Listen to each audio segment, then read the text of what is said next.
Nietzsche wore boots and came down from the mountain. He opened his mouth and his mustache started shaking. He bellowed, "God is dead and you're the ones who killed him. God is dead and you're the ones who killed him. Holy and sacred have lost all meaning. It's the murder of murders and you're all still sleeping. God is dead and you're the ones who killed him." A crowd gathered round, scoffing and bleating.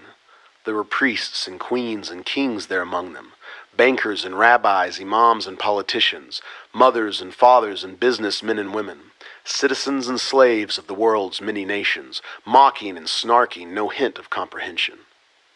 Again, Nietzsche cried out in a voice big and booming, "You who feed the hungry with stones and derision, you who love your neighbor with bombs and oppression, you who only mourn when it's your dead children, you who rape and destroy what you've called creation for money and power, control and dominion, God is dead and you're the ones who killed him.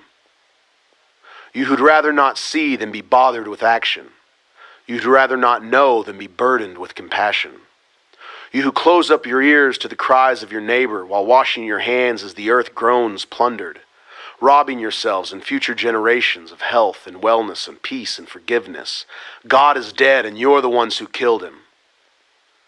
The people all roared, "Listen to this madness!" Beating their chests and rending their garments, ripping and tearing and gnashing and clawing, stomping and snorting and spitting and pawing, the people roared, "Blasphemy! Blasphemy!"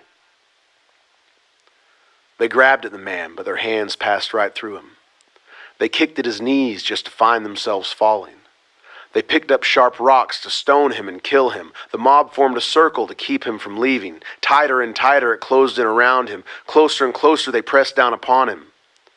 But he slipped through all their raging and violence, ducked through the crowd as if no one could see him, while the people continued their raging and writhing, frenzied and thrashing, nostrils now flaring, blind and forgetting their mustached accuser, lusting for blood, they turned on each other.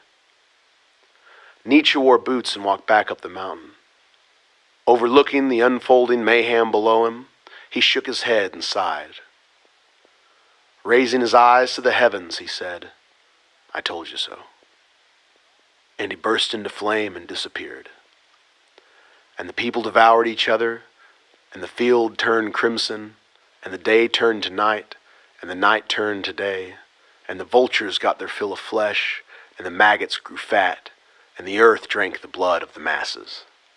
And after a brief time, made a full recovery, and lived a very long and happy life.